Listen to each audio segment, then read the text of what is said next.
कैसे कैसे प्रभु ने खेल रचाया।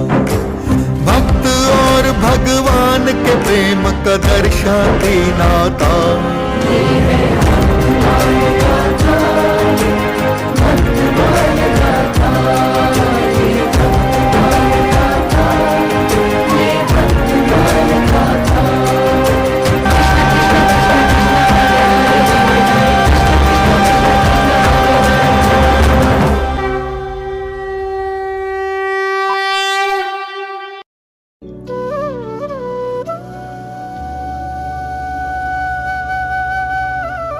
हे शिव शंकर, आप मेरे मन को एकाग्र और चित्त को शांत करने की क्षमता प्रदान कीजिए,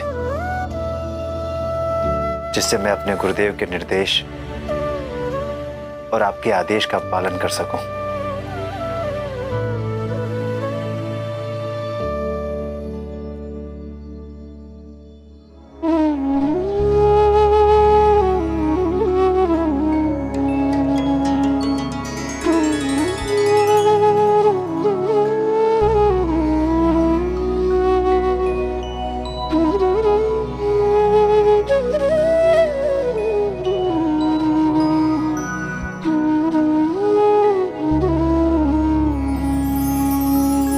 किया ध्यान शिवनाथ का,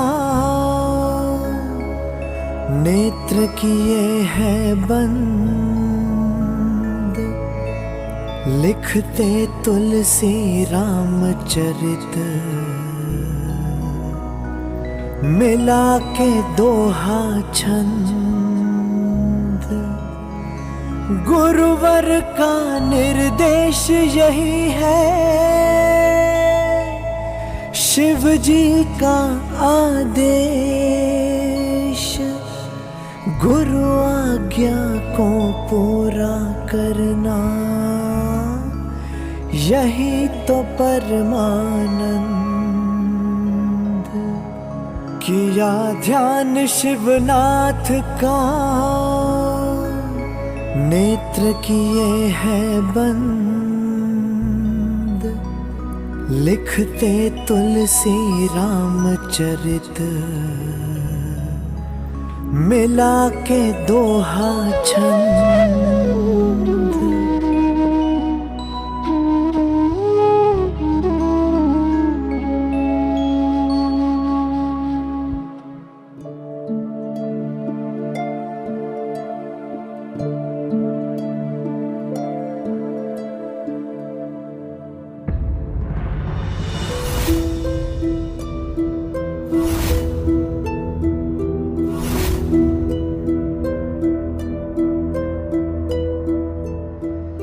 ऐसा कैसे संभव है? रात्रि में मैंने रामचरित के हस्तलिखित ताम्रपत्र यहीं रखे थे, कहीं दिखाई नहीं दे रहा है।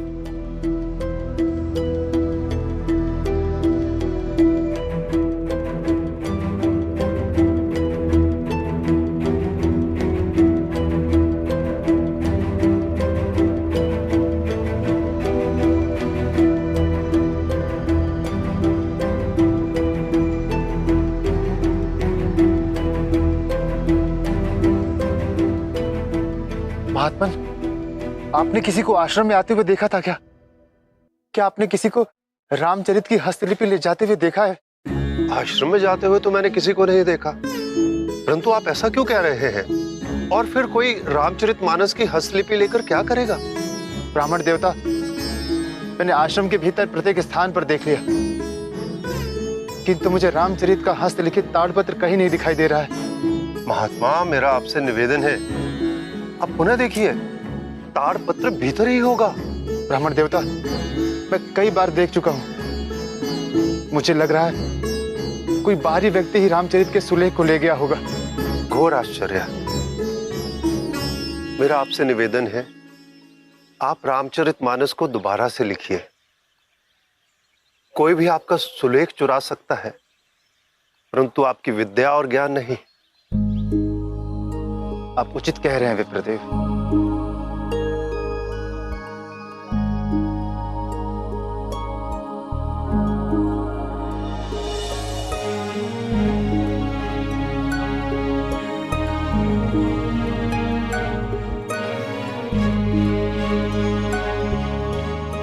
भगवान भोलेनाथ, आज मैं पुनः प्रभु श्री राम के चरित्र को लिखना प्रारंभ कर रहा हूं। मुझ पर अपनी कृपा बनाए रखिए। ओम नमः शिवाय।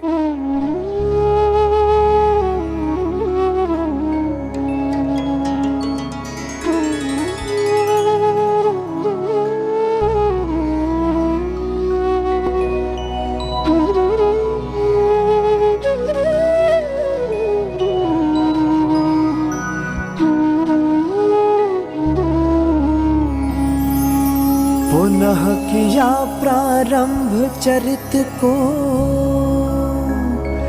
लिखना लेकर नाम, भोर से लेकर संध्या तक अब यही एक बस काम।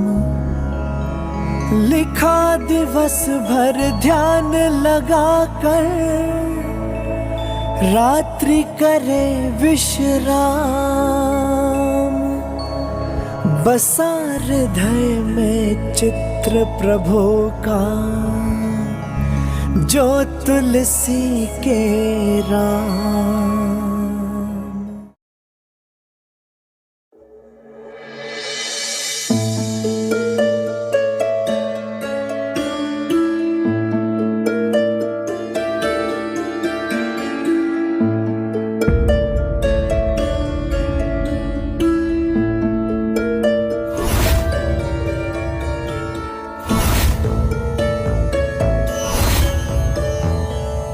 हे मेरे राम, मेरी हस्तलिखित प्रतिलिपियां कहां चली गई?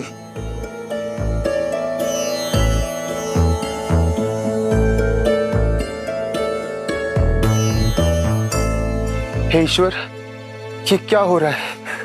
मुझे कुछ समझ में नहीं आ रहा है।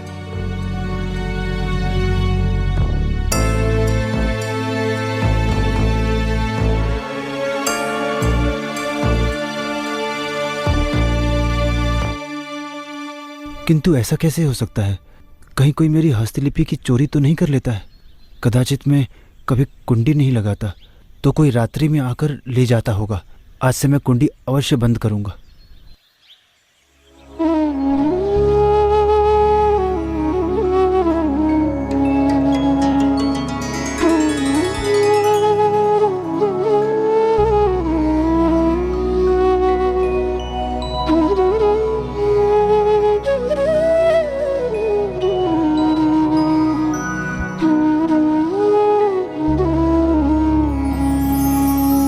तुलसी मन में यही सोचते, प्रभु करेंगे पार। सो जाते रख कर सिरहाने, दिन भर लिखा जो सार। किंतु मिले ना सुबह कहीं भी,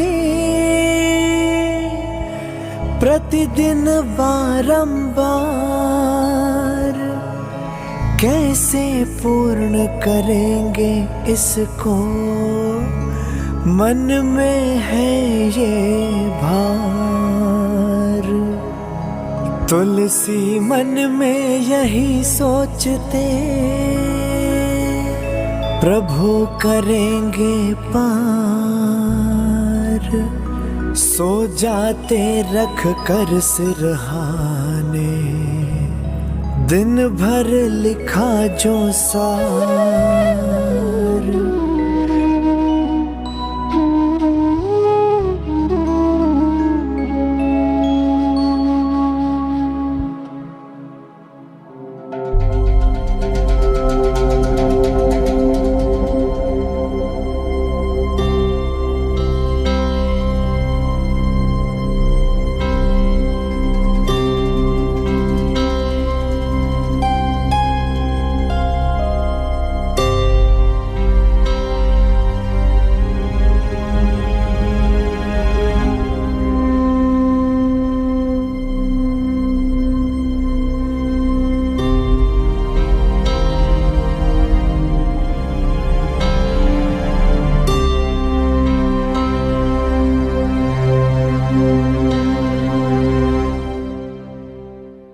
आज तो मैंने कुंडी भी बंद कर दी है। अब मेरी कृति सुरक्षित रहेगी। हे प्रभु, रक्षा करना।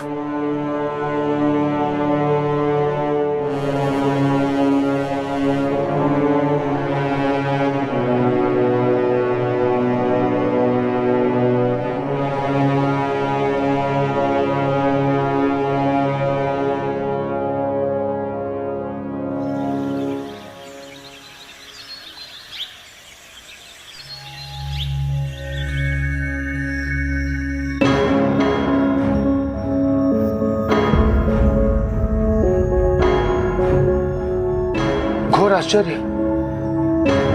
आज तो मैंने कुंडी भी लगाई थी, उसके पश्चात भी विलुप्त हो गई। हे प्रभु, ये क्या हो रहा है?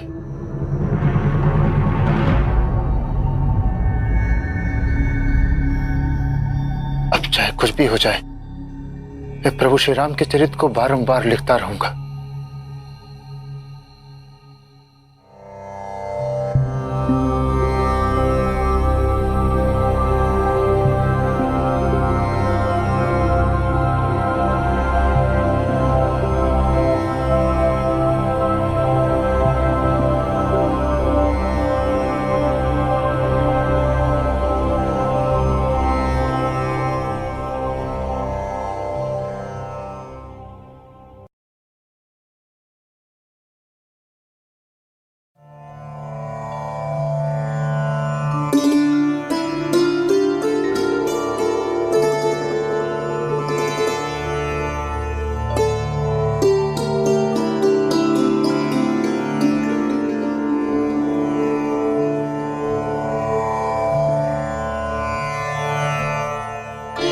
हे महादेव, ये क्या हो रहा है और क्यों हो रहा है? मुझे कुछ समझ नहीं आ रहा है। मेरी दुविधा दूर कीजिए महादेव।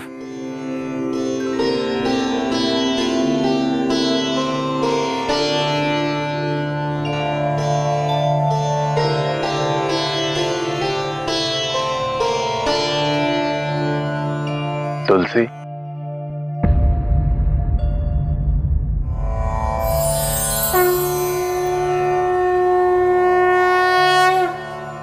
प्रणाम प्रभु। जीते रहो पुत्र तुलसी, सदा सुखी रहो। हे प्रभु, मैं तो सदैव आपके ही ध्यान में रहता हूं, किंतु मैं समझ नहीं पा रहा हूं। आपके ही आदेश पर मैंने श्री रामचरितमानस लिखना प्रारंभ किया है।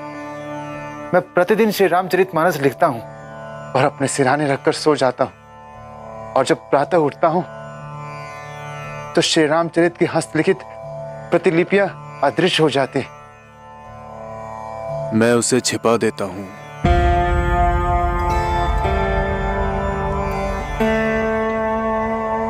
किंतु प्रभु, आप ऐसा क्यों कर रहे हैं? मैंने तो आपके ही आदेश पर प्रभु श्री राम के चरित्र को लिखना प्रारंभ किया है। यदि इसमें कोई त्रुटि है तो कहिए। इसमें मेरा क्या दोष है प्रभु, आप मुझे बताइए। तुमसे कोई त्रुटि नहीं हुई है तुलसी। मैं तुम्हारे द्वारा रचित रामचरित्र इसीलिए छुपा रहा हूं क्योंकि तुम इसे संस्कृत में लिख रहे हो।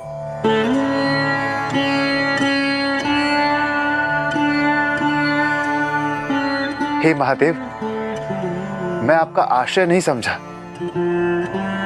संस्कृत तो कई युगों से देववाणी है और प्राचीन भाषा है। निश्चित ही संस्कृत देववाणी है,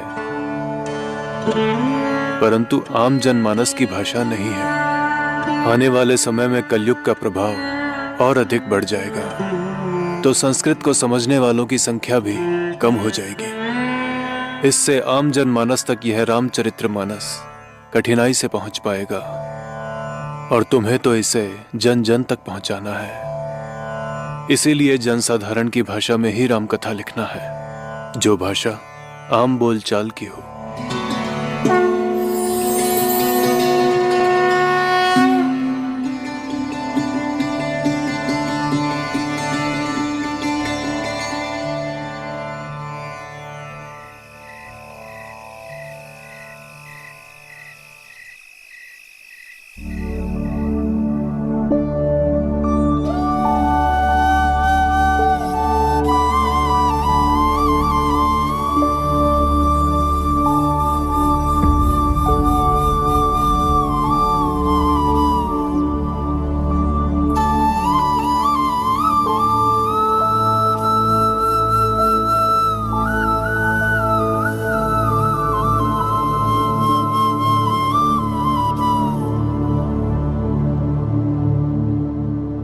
मैं समझ गया।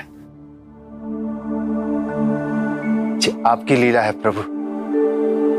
अब मैं श्री रामचरितमानस को आम जनमानस की भाषा में लिखूंगा।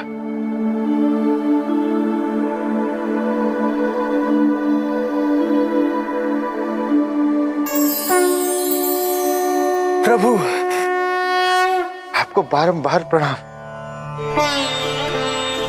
प्रभु मैं कितना सौभाग्यशाली हूं कि परम पिता शिव और माता अन्नपूर्णा अपने पुत्र को दर्शन देने आए हैं।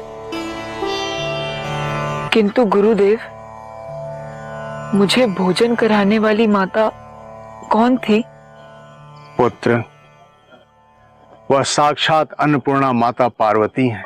एक और भगवान शिव तुम्हारे भविष्य के निर्माण के लिए पथ बना रहे थे और दूसरी ओर माता पार्वती स्वयं तुम्हारे लिए भोजन लेकर आती थी, अपने हाथों से तुम्हें भोजन खिलाती रही।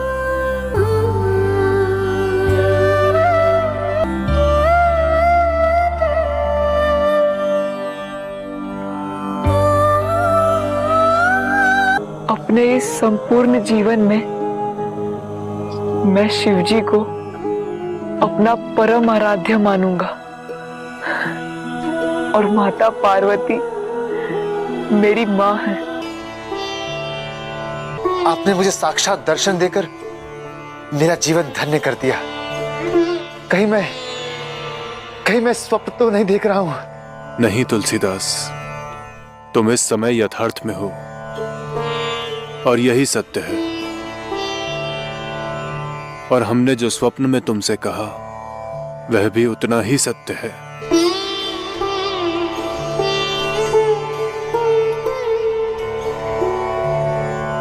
आपकी जैसी आज्ञा प्रभु। किंतु यह रामचरित्र तुम्हें यहां नहीं लिखना है, इसे भगवान श्री राम की जन्मभूमि अयोध्या जाकर लिखना है।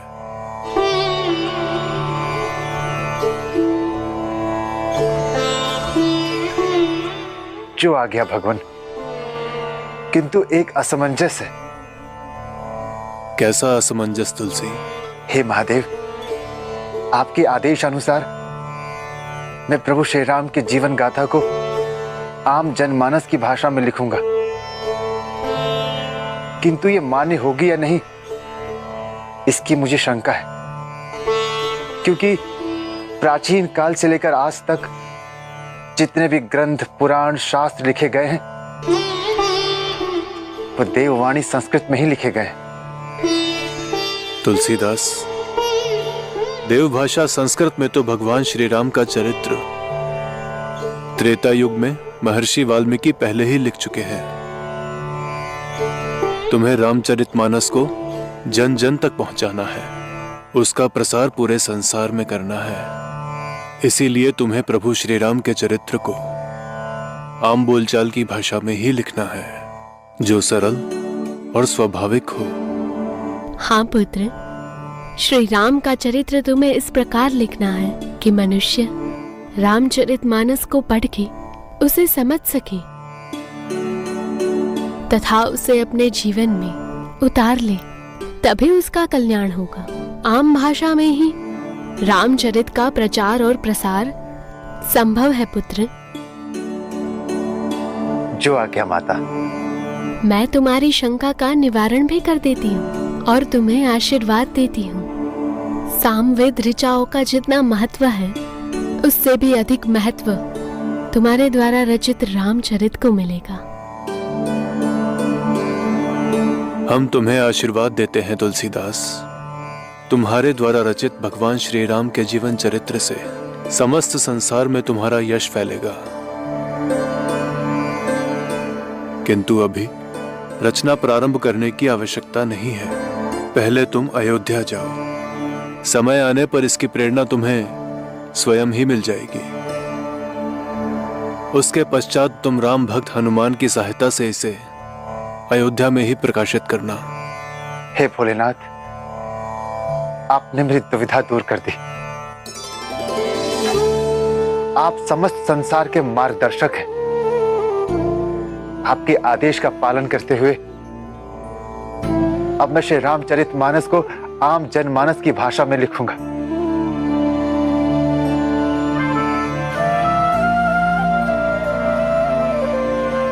आपको कोटि कोटि नमन महादेव, कोटि कोटि नमन।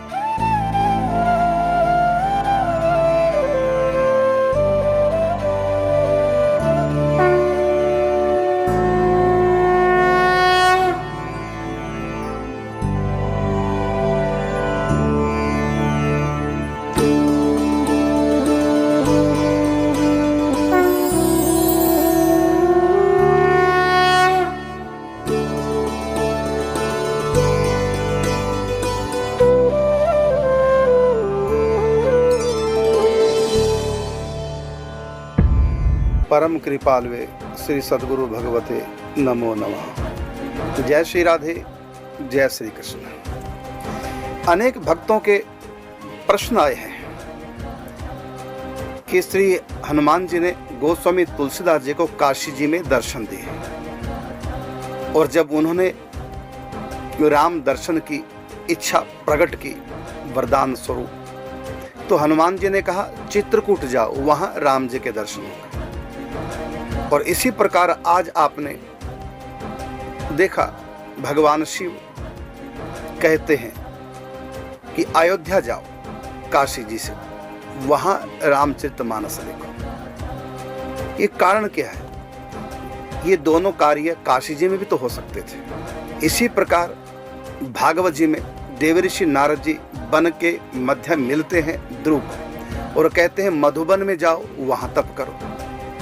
इसका कारण क्या है? जिसमें उपदेश दिया था वो वन ही तो था, वहीं बैठ के ध्रुव भक्ति कर सकते थे, लेकिन कहा मधुबन जाओ। इधर शंकर जी कह रहे हैं अयोध्या जाओ, इधर हनुमान जी कह रहे हैं चित्रकूट जाओ। इसका कारण क्या है? बहुत बड़ा रहस्य है इन स्थानों का, क्योंकि जिस स्थान पर हम कोई भी क्रिया करते हैं, वाचिक मानसिक चाहे शारीरिक, उस स्थान का भी उस क्रिया पे प्रभाव पड़ता है।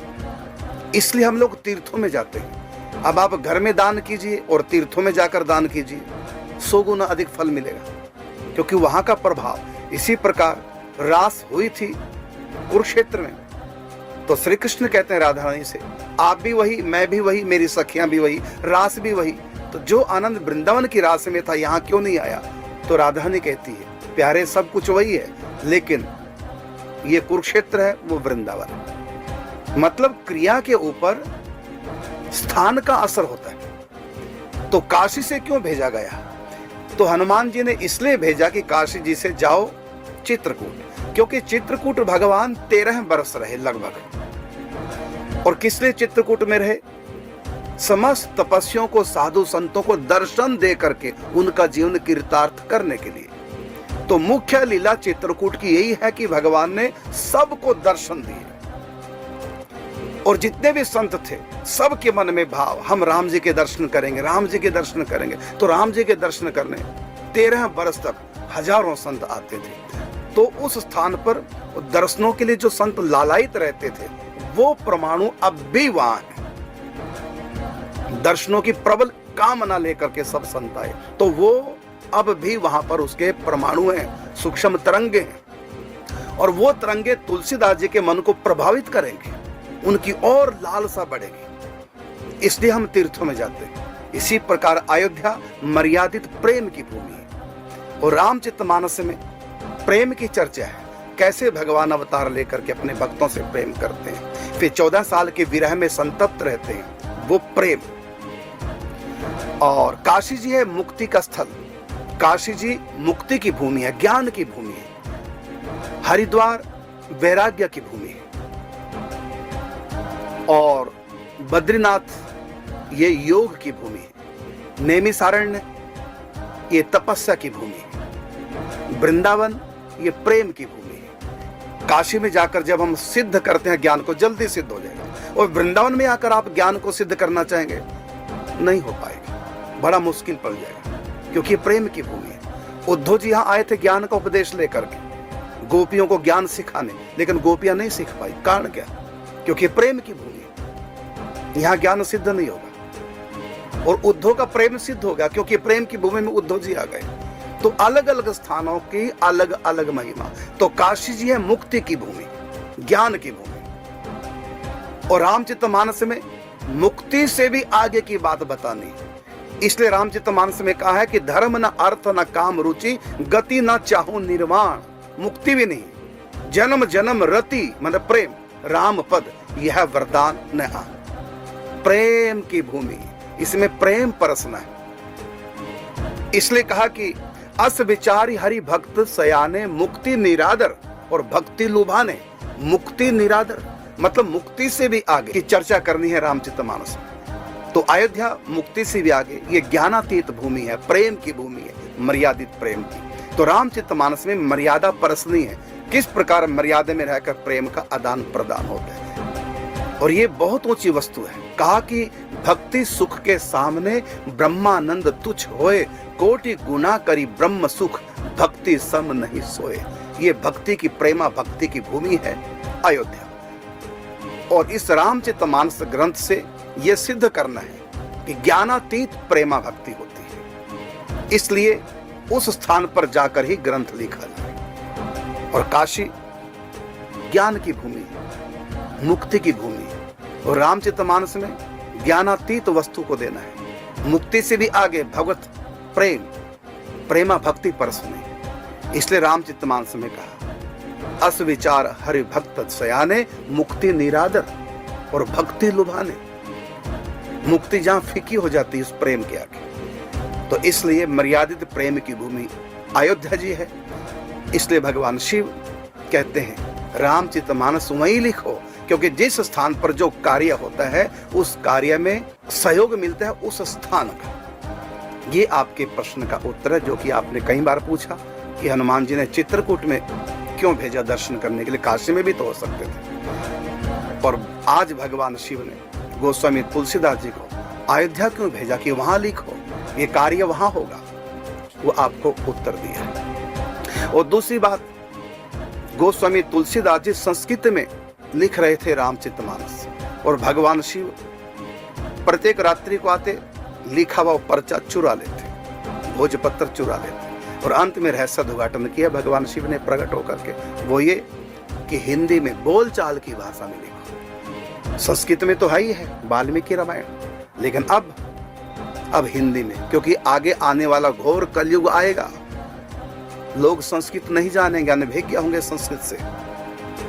तो आप बोलचाल की भाषा में लिखो। और माते श्री पार्वती जी ने कहा इसकी कीर्ति फैलेगी, यश फैलेगा, आपका भी, इस कथा का भी, घर घर में कथा होगी। तो भगवान शिव पार्वती जी का वरदान है इस ग्रंथ का, इसलिए सबको पढ़ना चाहिए। और इसमें प्रेमा भक्ति परसी गई है। सनातन की एक साधना है प्रेमा भक्ति। हमारे यहाँ ज्ञान और प्रेम दो प्रकार की साधना। और गीता में भी भगवान ने 3 अध्याय के 3 श्लोक में ये बात कही कि लोकेस्मिन् द्विविधा निष्ठा, पूरा प्रोक्ता मया नघा, ज्ञान योगेन सांख्यानाम और कर्म योगेन योगिना। भगवान कहते हैं इस लोक में 2 प्रकार की निष्ठाएं, कौन कौन सी? कहा कि ज्ञान योगेन सांख्यानाम मतलब ज्ञान योग की उपासना, और कर्म योगेन योगिना ये भक्ति की उपासना। तो काशी जी ज्ञान की भूमि और अयोध्या भक्ति की भूमि। तो सनातन धर्म के 2 परंपराएं हैं, ज्ञान और भक्ति। रामायण में भक्ति को परसना है, प्रेम को परसना है। इसलिए अयोध्या जो मर्यादित प्रेम की भूमि, वहां इस ग्रंथ को लिखना है, क्योंकि स्थान का प्रभाव क्रिया पे पड़ता है, ये नियम है। ये आपके प्रश्न का उत्तर अब आपको मिलेंगे ठीक 15 मिनट के बाद, प्रतिदिन की भांति चरण छाया YouTube चैनल पर आपके प्रश्नों को लेकर। तब तक के लिए चाहेंगे आपसे अनुमति। जय श्री राधे।